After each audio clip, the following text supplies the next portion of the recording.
para salvarnos, mi Jesús. Y sabes tú que resucitó y que pronto viene ya por mí, Dios de mi salvación. Cuánta alegría siento en mi corazón al saber que un día tú regresarás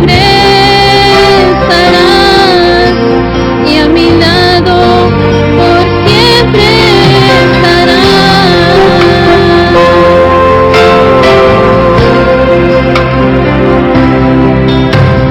Grande fue su amor por ti, por mí,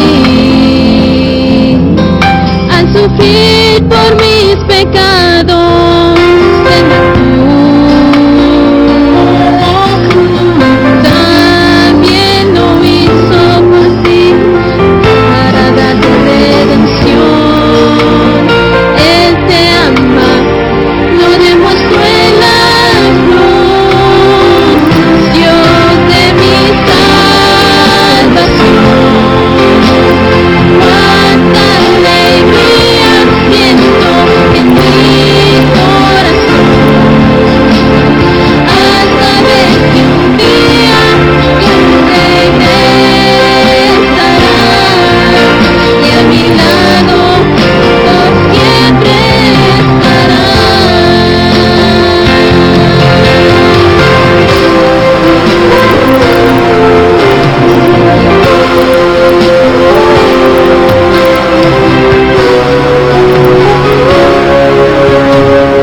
Gracias quiero darte en mi oración, porque por ti yo he encontrado salvación. Pues nunca yo antes pude ser feliz, mas ahora yo tengo gozo y paz, Dios de mi salvación. Cuánta alegría siento en mi corazón al saber que un día tú regresarás y a mi lado por siempre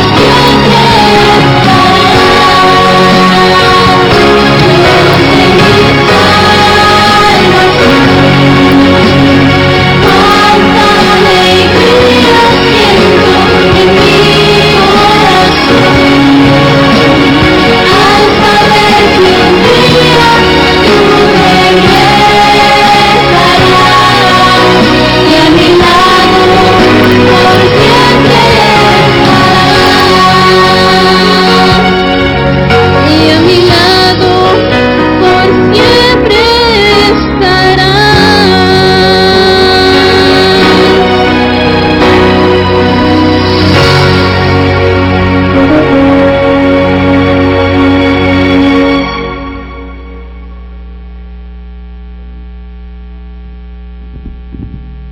Gracias, Nancy, por ese lindo canto, ¿verdad, hermanos? Prepara nuestros corazones. Ahora vamos a darle el tiempo a nuestro hermano Alcifredo. El vuelo estuvo bueno, ¿verdad? Sí. Él nos visita, hermano, aquí de London. Damos gracias a Dios porque nos acompaña esta mañana, hermanos, y es bienvenido aquí a su iglesia. Gracias. Feliz día, familia, feliz sábado. ¿Cómo se sienten? Bendecidos, qué bueno. Yo pensé que se les olvidó mi nombre, y ya no me invitaron más, ya no me quieren. ¿Será que hablo mucho o hablo poco? No sé. Pero bueno, ya Dios dispuso y aquí estamos. Gracias a Juancho por la invitación. A mi Uber, ¿cómo se llama mi Uber, por favor? Bueno, gracias al hermano por haberme traído y a Dios por permitir reunirnos aquí. Ok, yo sé que ustedes son madrugadores, se levantan siempre muy temprano y hacen el servicio Creo que comienza a las 8:30, ¿no? Aquí. ¿Sí? Voy a tratar de hacer el mensaje súper rápido porque yo sé que muchos tienen sueñito, tienen hambre, pero vamos a olvidar eso por un ratito y vamos a hacer la prédica súper rápida, súper interesante. Y vamos, antes de entrar en tema, vamos a hacer la pregunta. Ya creo que, no sé si está en el boletín, la tienen allí. ¿Quién es tu amigo? A ver, ¿quién me responde quién tiene amigos aquí? ¿Alguien tiene amigos? Sí, claro. Yo tengo un gran amigo, por supuesto, que es de Venezuela, pero vive en México. Y me recuerdo que mi mamá me decía, es como un hijo para mí. Y la mamá de él decía para mí, él es como un hijo. Entonces, más que amigos, somos hermanos. Y es interesante porque se nota el afecto, el cariño, la confianza cuando uno va conociendo a esa persona y hace ese vínculo tan interesante, es bien bonito. Entonces, respóndeme ustedes, quien quiera, ¿quién es tu amigo? Interesante, ¿quién tiene otra respuesta? A ver, una mujer, la mujer, aquí muchas mujeres cantan, hablan, pero por favor representen a, ¿quién es tu amigo? Hermano, usted la de rojo, ¿quién es su amigo o su amiga? Amén, qué interesante, qué bonito. Vamos a definir un poco, antes de entrar en tema, cómo define el mundo amistad y cómo define el mundo amigo, ¿sí?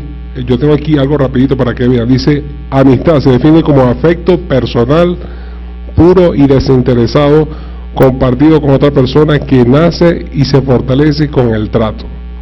Y amigo, vamos a entrar en tema, amigo, que tiene una relación de amistad. Un amigo es uno que lo sabe todo de ti, y a pesar de ello te quiere, te apoya, te escucha y muchas cosas más, pero siempre de manera mutua y hasta de manera desinteresada. Este es el concepto más o menos del mundo de amistad.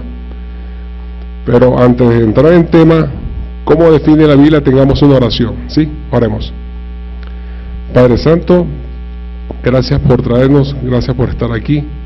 Pedimos tu presencia, tu sabiduría y tu conocimiento para compartir tu palabra. Gracias, Señor, por todo, en el nombre de Jesús, amén. Ok, definimos ya más o menos amistad y amigo, pero ¿cómo lo dice la Biblia? Busquemos en el libro de Proverbios 17, libro de Proverbios capítulo 17.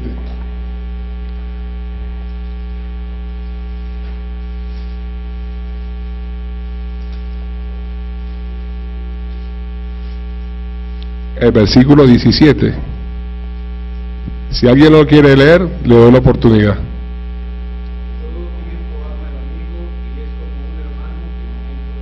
Interesante, ¿no?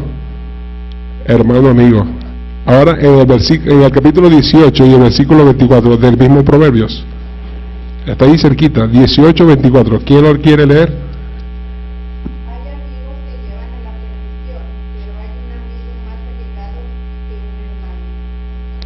Ok, yo aquí lo tengo. El hombre que tiene amigos ha de mostrarse amigo, y amigo hay más unido que un hermano. Fíjense cómo lo define la Biblia, ¿no?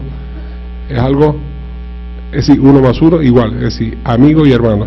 Es interesante porque a veces nos sentimos como que solo en una cierta situación, pero esa persona como que nos rescata y nos levanta. Y es interesante porque todo tiene que ver siempre, lo digo yo, como la compañía que Dios ideó para nosotros en cierto momento. Y el mejor ejemplo de eso lo dio Dios mismo en Génesis 2:21. Busquen para que vean. Yo sé que todos se la saben esa parte, pero es interesante volver a recargar. ¿Por qué? Porque Dios da ese ejemplo. Él cuando hace todas las cosas dice, vio Dios que todo era bueno, pero también cuando creó al hombre, ¿cómo lo creó? A él solo, muy cierto. Pero ¿qué dice Génesis 2:21 al 22? Dice, y puso, ahí voy al, entonces Jehová Dios hizo caer sueño profundo sobre Adán, y mientras éste dormía, tomó una de sus costillas y cerró la carne de su lugar, y de la costilla que Jehová Dios tomó del hombre, hizo una mujer y la trajo al hombre. Ahí está la primera compañía, la mujer. Por eso que no sé si aquí lo dice, pero en mi país decimos, aquí llegó mi costilla, tengo mi costillita por aquí. ¿Sí lo dicen también allá en México? Algo así. Así lo decimos nosotros en mi país. Es interesante porque la gente es algo jocoso, bien bonito. Es nuestra primera compañía, nuestra mujer. Casi siempre nuestros primeros amigos son nuestros hermanos de crianza, y siempre compartimos esas cosas. fíjense que hay algo interesante cuando ya el hombre entró en desobediencia. Jesús vino a dar el ejemplo del estilo de vida como debíamos ser para con Dios. Y cuando empezó a existir este problema del golpe social que llamo yo, se fue perdiendo ese afecto, primeramente con Dios, pero también con la relación de hombre-hombre, es decir, el hombre, el prójimo. Y por eso es que Dios rescata estas cosas, y lo primero que Dios quiere decirnos es el amor hacia Él, pero también el amor para con el prójimo. Y recalcamos eso en el libro de Mateo. En el libro de Mateo les invito a que busquen el capítulo 22. Vamos un poquito con teoría, pero después vamos a ver un ejemplo claro de la relación como se quiere con el prójimo, con el amigo, con el hermano. Estamos en Mateo, ya les voy a dar el capítulo 5.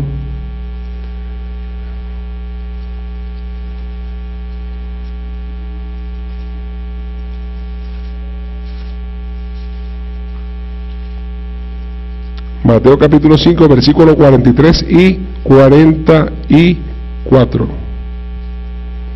Dice: oíste que fue dicho, amarás a tu prójimo y aborrecerás a tu enemigo. Pero Jesús les dice: pero yo digo, amad a vuestros enemigos, bendecidlos a los que os maldicen, haced bien a los que os aborrecen, y orad por los que os ultrajan y persiguen.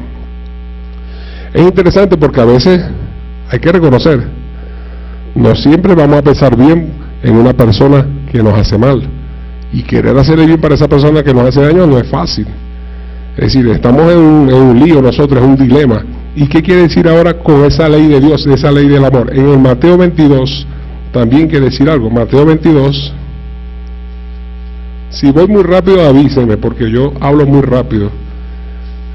A veces como que tengo, voy, como dicen ustedes, voy muy recio, ¿no? ¿O no? ¿O voy bien? Muy bien, ok.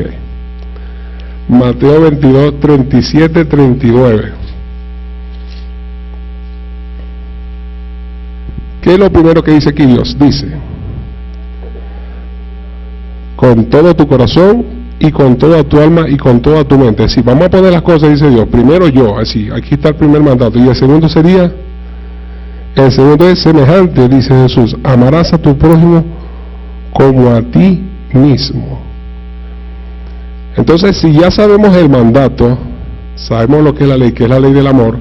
El mismo Romanos 13:10 lo dice así: el amor no hace mal al prójimo, así que el cumplimiento de la ley es el amor. Básicamente tenemos la ley de Dios expresada en amor, en la relación de Él con nosotros, pero nosotros con nuestro prójimo. Entonces voy a utilizar dos palabras que quiero que las tengan presentes. Estamos en una escuela. Esta es la escuela, la universidad es el cielo. Entonces hay que prepararse en esta escuela. ¿Qué mejor ejemplo para nosotros con nuestra relación del prójimo? Y yo busqué y me pareció súper interesante, y vamos a entrar en tema, que es la que más me gusta. La parábola del buen samaritano. Estamos en Lucas 10. Vamos a buscar Lucas 10 y la vamos a leer toda. Y quiero que cuando entremos en la parábola, pensemos lo siguiente.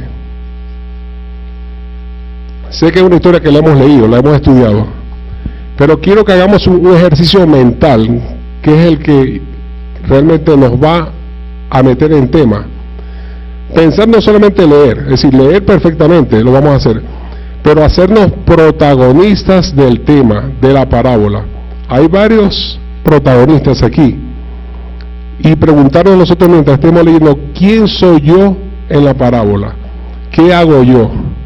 ¿O qué haría yo en esta parábola? Vamos a empezar. Aquí dice Lucas 10, a partir del versículo 25, vamos a leer. Y aquí un intérprete de la ley se levantó y dijo, para probarle, en este caso a Jesús, dice: maestro, ¿haciendo qué cosas heredaré la vida eterna? Mi versión es la Reina Valera. Yo sé que tal vez para otros les va a sonar diferente, pero básicamente va a ser lo mismo. Esta es una pregunta para nosotros. Todos queremos la vida eterna, ¿sí o no? Era como que algo que ya ellos se venía infundiendo de conocimiento en generación, y básicamente todos decimos que sí, todos queremos la vida eterna. Pero él le hace la pregunta a Jesús para probarlo, a ver en qué onda andaba él metido, a ver si lo que él piensa se parece a lo que yo pienso. Jesús le dice en el versículo 26, ¿qué está escrito en la ley? ¿Cómo lees? ¿Y cómo tú interpretas realmente? Si cómo me como yo eso, o tú, ¿cómo lo ves? Entonces, ahí se pone la cosa más interesante, porque hay una pugna de conocimiento, pero una cosa es conocer y una cosa es hacer. Y sigue diciendo en el versículo 27, aquel respondiendo dijo, amarás al Señor tu Dios con todo tu corazón y con toda tu alma y con todas tus fuerzas y con toda tu mente y a tu prójimo como a ti mismo. Lo acabamos de leer, ¿sí o no? Es decir, tenemos claro el principio.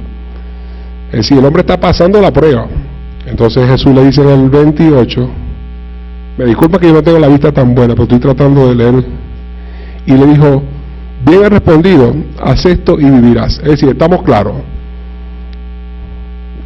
Amarás a Dios, amarás al prójimo y va bien, es decir, vas en buen camino. Ya tienes, como decir, ya el 50% del cielo ya ganado. El hombre ya contento, hey, bueno, voy bien, no voy tan mal.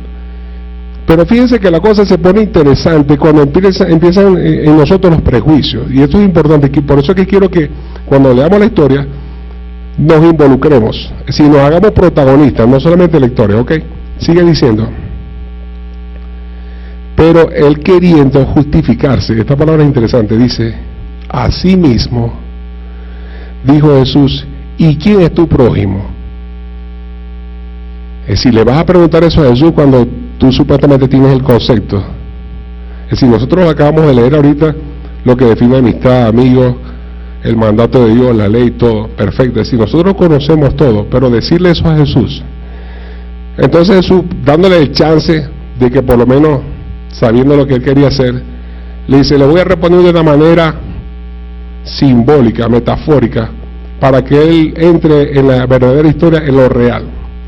Y ahí es donde realmente comienza la parábola y comienza la historia para nosotros. Vamos a involucrarnos. Dice, estoy en el versículo 30. Respondiendo Jesús dijo, un hombre descendía de Jerusalén a Jericó. Esa es la distancia más o menos que hay de Longmont a Denver, más o menos. Fíjense lo que había que caminar en la parábola. Dice, y cayó en manos de ladrones, los cuales le despojaron e hiriéndole, se fueron dejándole medio muerto. Por supuesto, este señor llevaba su pertenencia, tal vez iba con objetivo visitar a alguien, qué sé yo, pero bueno, la cosa no salió bien como se esperaba. Pero aquí se pone la cosa buena. Dice, aconteció, dice, asimismo, aconteció que descendió un sacerdote, esto es el versículo 31, por aquel camino, y viéndole, pasó de largo. Imagínense usted una persona que ha sido robada, asaltada, lo que fuera, y está ahí tirado, tendido, wow, este señor, y con los ojitos así volteado en el suelo, tirado, empieza a ver ahí a una persona caminando, y dice, ¿serán ladrones o será alguien que me va a ayudar?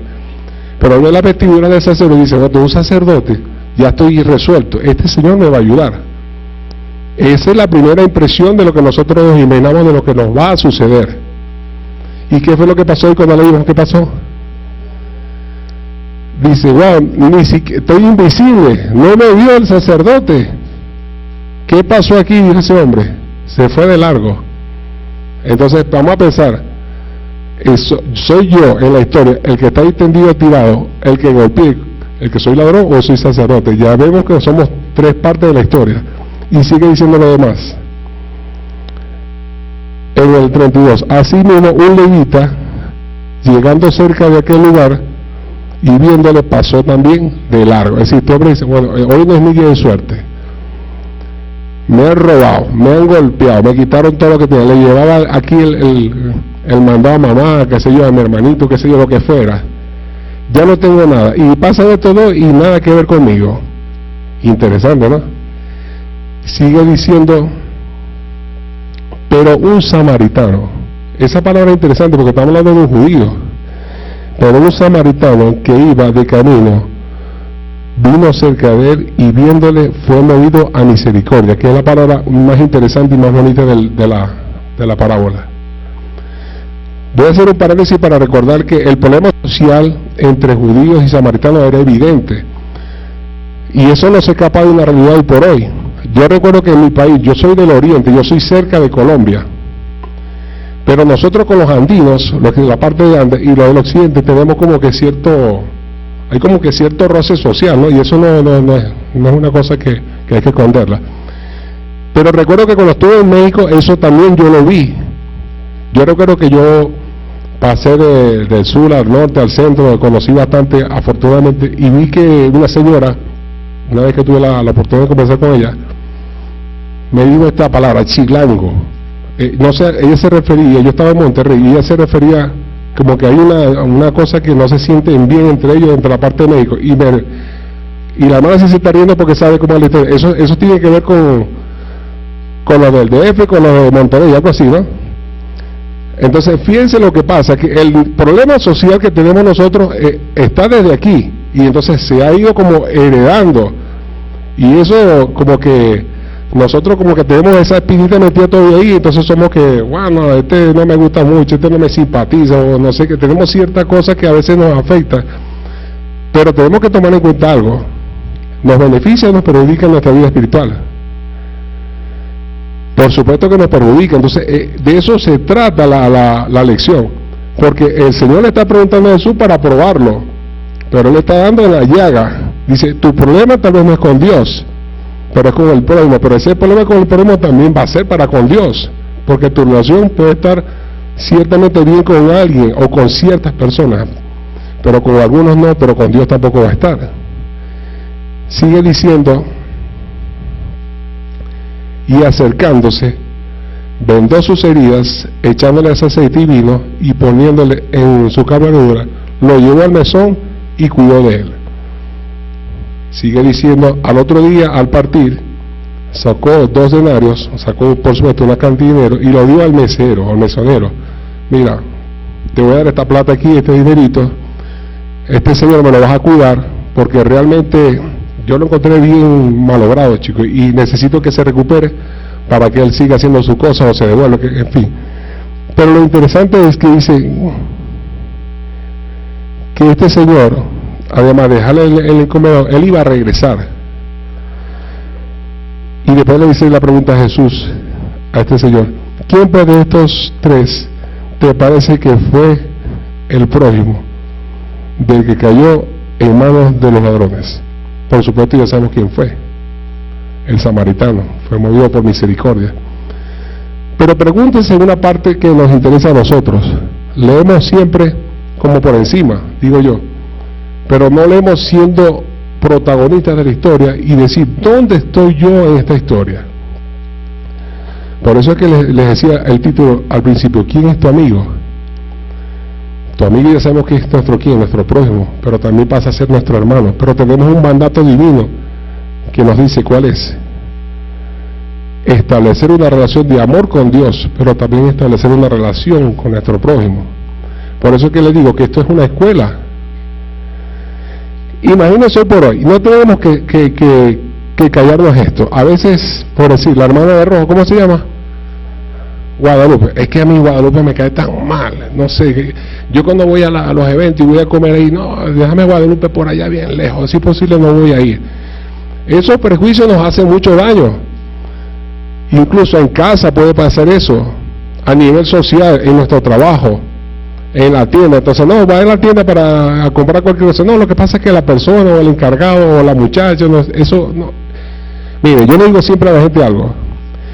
Si no aprendemos a vivir aquí, en esta escuela, soportándonos, queriéndonos, amándonos, les voy a decir una cosa, se nos va a cerrar el cupo para la universidad y para allá no vamos a entrar.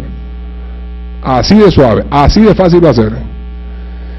Imagínense hoy por hoy, que ya venga Cristo, y entonces estamos allá en el cielo y de pronto yo veo a Guadalupe otra vez. Yo, pero ¿cómo está Guadalupe aquí? Pues Samuel, sí me cae mal a mí, Dios mío, no la soporto. Hermano, disculpe que la tomé como ejemplo, ¿no?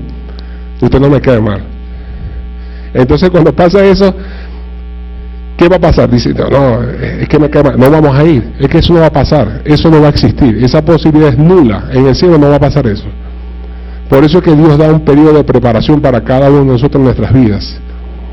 Vamos a seguir tocando la teoría y después vamos a ver al tema.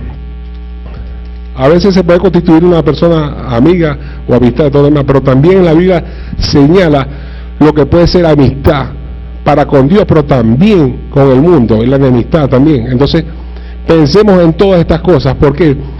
Porque va a ser teoría para el día a día, pero en la práctica, ¿cómo se va a tomar eso para con nosotros? ¿Sí? ¿Qué reacción voy a tener yo para con esta vida que tengo ahorita en este planeta, que está, ¿qué?, desprovisto de cualquier bondad? Es decir, está lleno de maldad. No, las cosas no están funcionando. Entonces, no puedo tomar como excusa lo que esté pasando en el mundo para que mi relación con Dios se vea fracturada. Dice una parte importante de Mateo 25, vamos a buscarlo. ¿Cómo son nuestras acciones? ¿Cómo son reseñadas? ¿Y cuáles son nuestras pagas? Mateo 25.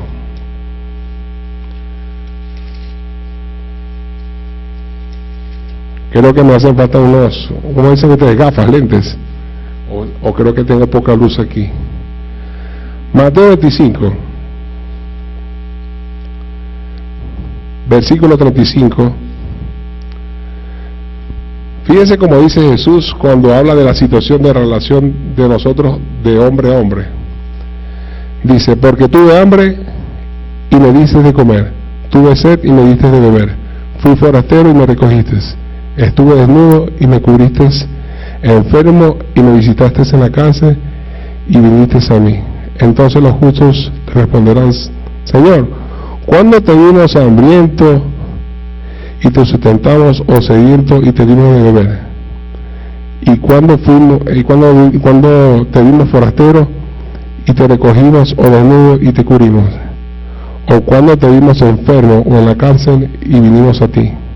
Y respondiendo le dirá, de cierto digo que cuando lo hiciste a uno de estos hermanos más pequeños, a mí me lo hiciste. Y por supuesto sabemos la respuesta que Jesús le da a la parte contraria, como se nos señaló. Entonces es importante, porque a veces Dios nos da una gran prueba, una prueba de vida. No sabemos con quién nos podemos encontrar. No simplemente tenemos que tener el concepto de iglesia fijado en mente, sino de iglesia, de cristianismo, de hermandad en práctica, y de cómo lo vamos a poder manejar. Yo recuerdo una vez una hermana que fue triste, esta historia, ella me dice que se enfermó, eso fue en Longmont, y nadie la llamó, y yo realmente me sentía penado, pero bueno, yo no soy el tipo de persona que anda, hermana, deme su número telefónico, hermana, deme su número, yo no soy ese tipo de persona así, yo en lo particular, no porque no quiero hablar con nadie, sino que me dijo el comentario y me dice, me enfermé y nadie me llamó. Y bueno, la verdad lo siento, hermana Marina, porque realmente creo que debió haber existido como una empatía de parte de nosotros como iglesia cuando se enfermó. Y otras personas que me han dicho ciertos comentarios que tienen razón, y yo lo comentaba casualmente en la parte de atrás antes de entrar. Creo que a veces nos afecta mucho nuestra forma de ser. ¿Y por qué? Porque la gente fija a veces en nosotros una imagen que dice no se parece a lo que realmente yo estoy buscando, y eso a veces atenta con nuestra parte de la iglesia. ¿Y por qué lo digo? Porque la parte social es lo primero que la gente va a ver, el impacto social, es decir, cómo tú llegas a la iglesia, cómo te tratan, y a veces la gente piensa de que, bueno, ahí yo no veo a Cristo en esa iglesia porque hacen esto, aquello. Y es importante para nosotros, y lo digo, estar bien centrados, que en la iglesia todos tenemos una gran necesidad espiritual, y que a veces hay que hacer entender a las personas de que no todo lo que van a ver y van a escuchar va a ser realmente movido por Cristo. Hay personas que viven con ciertas dolencias, ciertas aflicciones, y lo digo de la parte espiritual, y eso se va a notar, y es importante para nosotros estar claros que todos buscamos de la sanación, y la sanación no viene de nosotros, la sanación viene desde Cristo.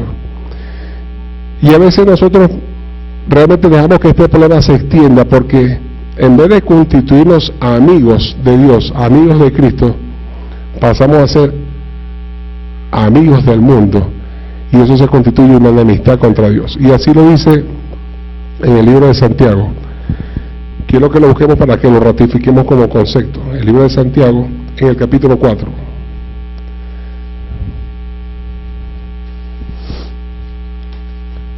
Él hace señalamiento de la siguiente manera. Capítulo 4, versículo 1 dice: ¿de dónde vienen pues las guerras y los pleitos entre vosotros?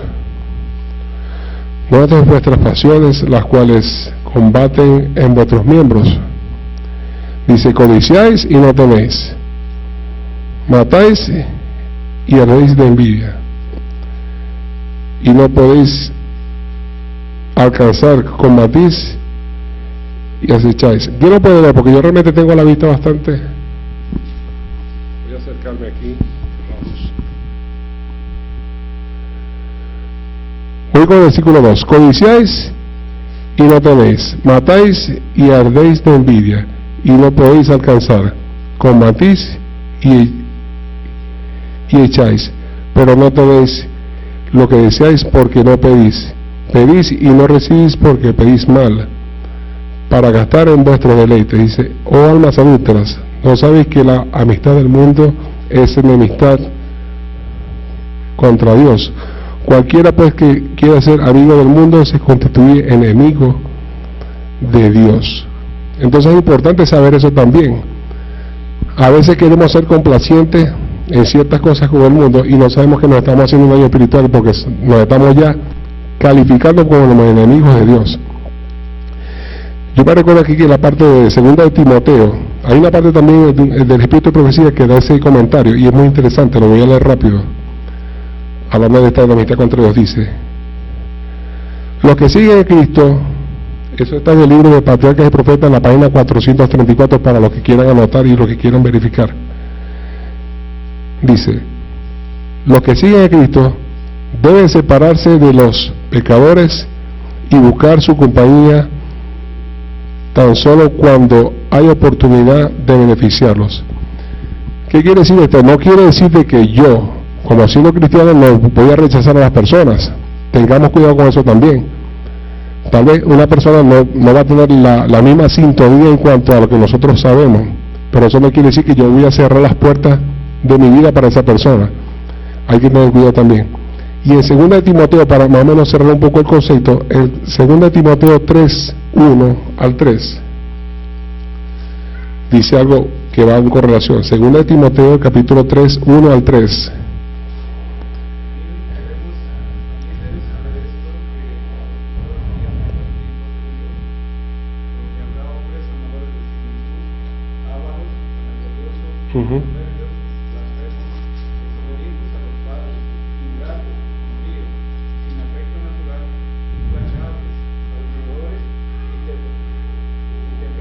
Aborrecedores de lo bueno, traidores, impetuosos, desfalsados, amadores de los deleites más que tendrán apariencia de piedad,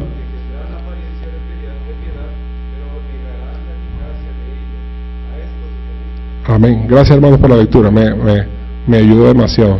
Ya sé que tengo que buscar anteojos.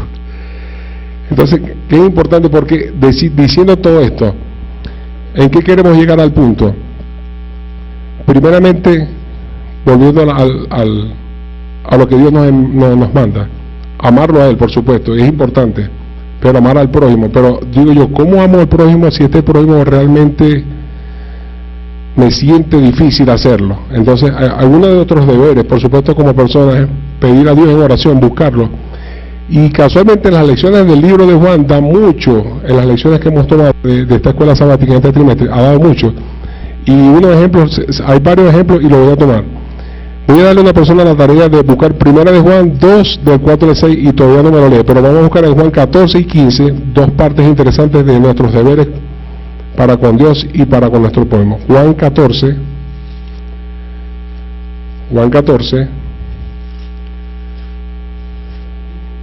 15, ¿qué dice? Ahí el 15 ahora, el 9 al 10, el 15 del 9 al 10.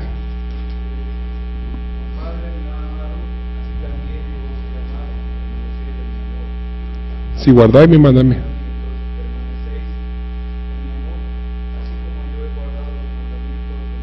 y permanecer en su amor. Amén. Y primera de Juan 2, 4, 6. Ahora, ¿qué dice? Primera de Juan 2, 4, 6.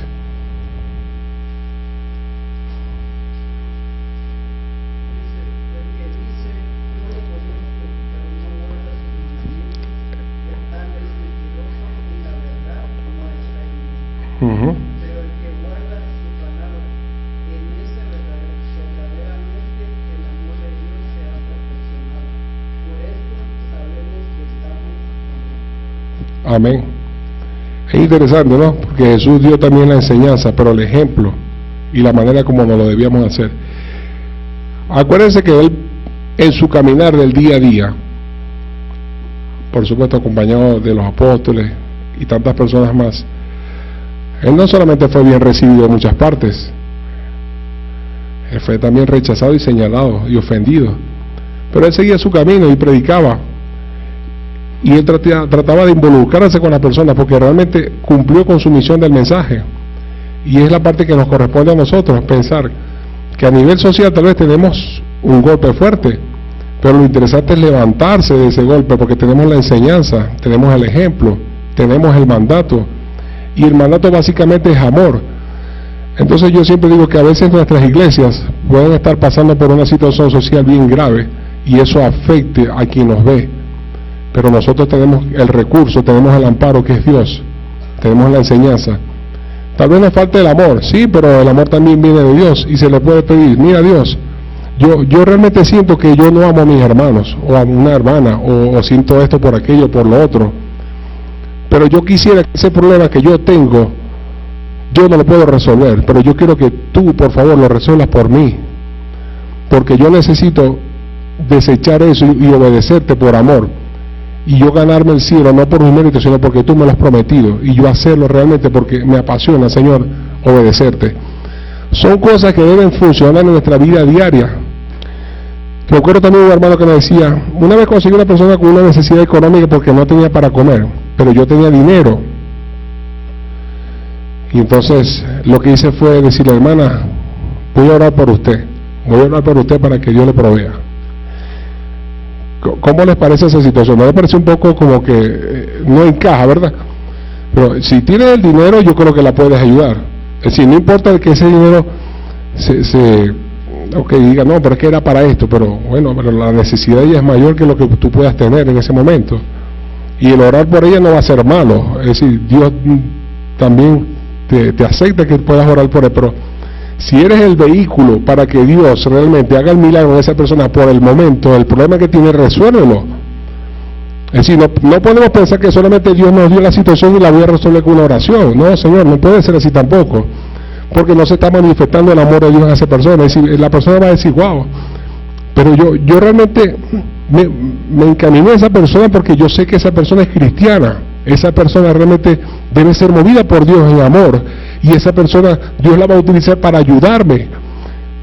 Pero entonces le pedí para comer y resulta que me da una oración. Bueno, agradezco la oración, pero realmente no llenaste mi estómago que tenía el problema en ese momento. ¿Sí me entiende lo que quiero decir? A veces tenemos que pedir a Dios incluso de una situación adversa en nuestra vida para que manifieste el amor para con nosotros, pero nosotros para con nuestro prójimo. ¿De qué nos vale entonces tener toda la teoría del mundo, conocer el mandato, conocer todo, la salvación, el santuario, el sábado, todo? ¿De qué funciona y de qué sirve cuando realmente nosotros no estamos manifestando ese amor con el prójimo? ¿De qué sirvió? Dígame. Somos ley, somos pero que palabra muerta.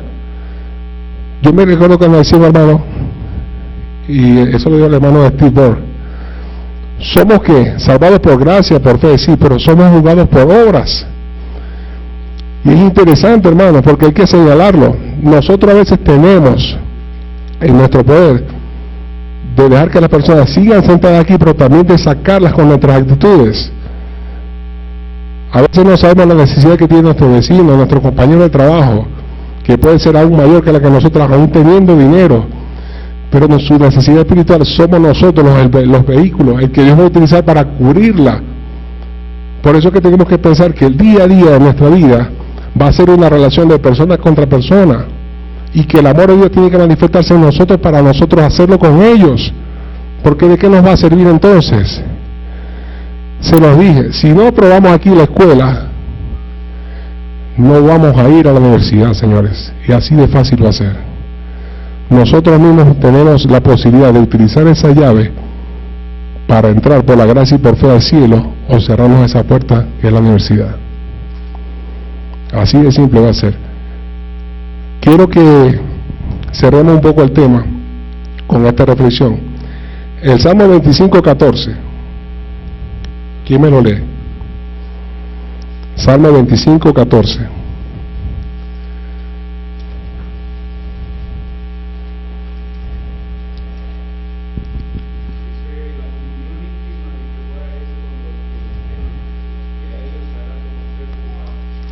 Fíjense lo que dice. Es la comunión con Jehová, con Dios, esa relación con Dios que debe haber. Él va a hacer conocer nuestras cosas, lo que debemos hacer. Por eso es que siempre hay que pedir la guía de Dios. A veces podemos estar aquí en la iglesia y conocer mucho, pero también podemos estar equivocados y nuestro camino así se está cerrando por más que vengamos. Yo siempre digo a muchos hermanos y a muchas personas, la iglesia no debe ser solamente el sábado. Y lo digo para nosotros como adventistas del séptimo día, porque creemos que esta verdad es la verdad absoluta de Dios. La iglesia debe funcionar los 7 días de la semana. Vengo al sábado, perfecto, cumplí la lección, todo bien, chévere, perfecto, todo fue muy bueno. Pero los otros días hay necesidades para nosotros, pero también para con nuestro prójimo. Y eso básicamente es el icono de nuestro mensaje de los 3 ángeles, llevado al punto de adoración, entre lo errado que está en seguir los caminos del demonio o lo acertado que es seguir el camino de adoración al Dios creador de los cielos y la tierra. Es importante para nosotros. Quiero cerrar con esta reflexión y quiero que analicemos un versículo bien bonito de Santiago 2:23. Santiago 2:23, lo voy a leer. Dice: y se cumplió la escritura que dice, Abraham creyó a Dios y le fue contado por justicia y fue llamado amigo de Dios. Importante para nosotros, la buena relación. Acuérdense que Abraham fue un tremendo predicador, y no tanto en palabras, sino en obras. Y eso es lo interesante, porque se constituyó amigo de Dios, se justificó ante Dios. Lo que no le pasó a este señor, el escriba que quiso hablar con Jesús, que se quiso justificar.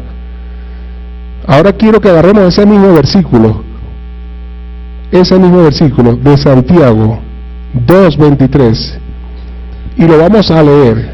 Yo lo voy a leer, ustedes lo van a seguir conmigo, pero donde dice Abraham, no van a leer Abraham, sino van a colocar su nombre, María, Pedro, Juan, el que fuere su nombre, lo van a leer y lo van a sustituir mentalmente en ese versículo.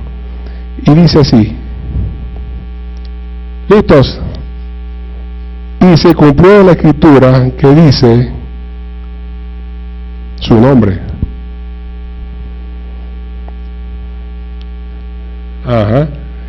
Lo voy a otra vez. Y se cumplió la escritura que dice,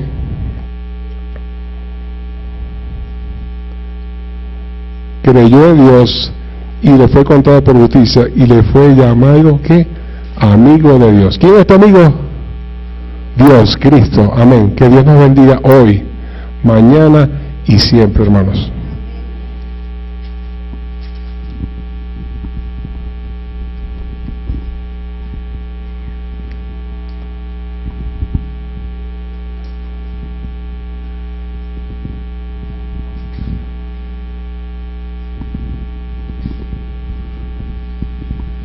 Muy bien, hermanos, para concluir vamos a cantar el himno 366. Al escuchar la música nos ponemos de pie.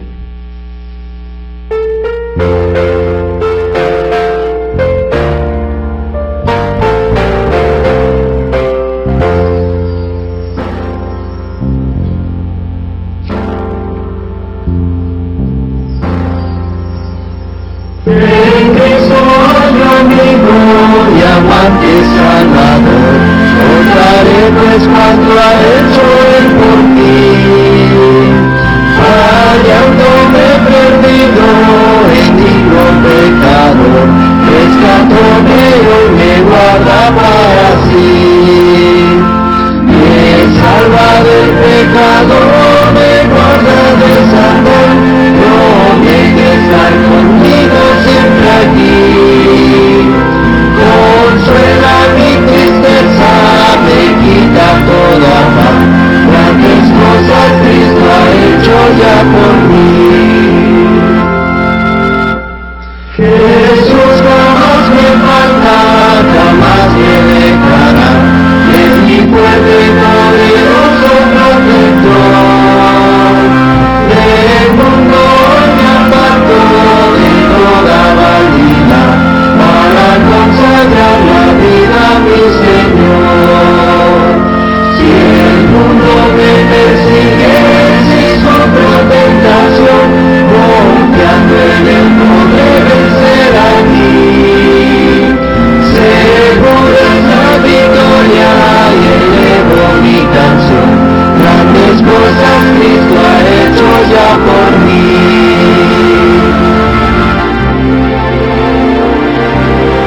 Oremos, hermanos. Padre Santo, gracias por este día. Gracias por compartir tu palabra, por permitir escucharla, Señor. Te pedimos, Señor, que nuestros corazones sean siempre dirigidos por ti. Que cualquier situación, Señor, en la que nos encontremos, tú puedas utilizarnos para ser hermanos, amigos. Que podamos, Señor, mostrar tu amor a los demás, aunque no conozcan tu palabra, Padre. Utilízanos, Señor. Llévanos siempre por el bien, el camino de justicia, de paz y de gozo. Bendícenos, Señor, siempre. Gracias por todo, en el nombre de Jesús. Amén.